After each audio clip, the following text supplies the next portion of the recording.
విశాలక్షి, కాసిన కాఫీ నా మొహాన్ పోయి. చితికిపోతున్న చిన్న పరిశ్రమ.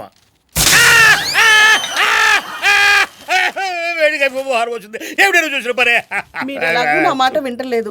నేనన్నా మీ మాట విందామని. చాలా కొత్తగా ముయ్యాలా? నీ అమ్మ కడిపోయాను నేను. ఈ గొడుగు పెట్టి పొడిస్తే అప్పుడే సుబ్బారావు మొగుడుగా మర్యాదగా పైన వాళ్ళకి ఇచ్చిన టీవీ తీసుకొచ్చి మన ఇంట్లో పెట్టు. టీవీ లేకపోవడంతో నాకు నా సీరియల్స్ అన్ని మిస్ అయిపోతున్నాయి. అలాగే వాళ్ళు 6 నెలలుగా కట్టాల్సిన రెంట్ వసూలు చేసి వాళ్ళని ఖాళీ చేసి పంపించేయి. అయ్యో అయ్యో, నువ్వు ఇంత గౌరవంగా చెప్పిన తర్వాత కూడా ఖాళీ చేసుకుంటూ ఉంటారా? కొంచెం దూరంగా ఉండవే, వైరల్లో కరెంట్ ఉంది. అమ్మ కడుపు కారా. ఏమేంటి అంకుల్, ఎందుకు ఏడుస్తున్నారు? ఏం చెప్తావా అడగా? టీవీ లేక సీరియల్స్ మొత్తం మిస్ అవుతున్నాడు. మా ఆవిడ చంపుతుంటుందయా. ఇదిగో, మీకు కూడా టీవీలో క్రికెట్ అయిపోయింది కదా, మా టీవీ మాకు ఇచ్చేస్తే మా బీవీ ఖుషి అవుతుంది. నేను కూడా ఇంట్లో టీవీ కనపడతాను. ఆ టీవీ సీరియల్స్ లో ఏముంటుంది అంకుల్? తొక్క.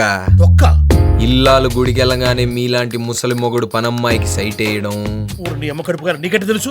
ఇందు మూలంగా యావత్ మంది పుర ప్రజలకి తెలియజేయండి.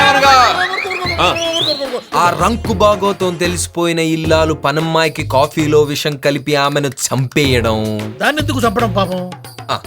ఈ విషయం తెలిసిపోయిన పోలీసులు ఇల్లాల్ని వదిలేసి ఆ మొగుడిని జైల్లో పెట్టి చిత్రహింసలు పెడుతుంటే మీరందరూ నా కొడుకు లాంటి వాళ్ళు. డాడీ టీవీ ఏం కర్మ, ఫ్రిడ్జ్ కూడా పంపిస్తాను.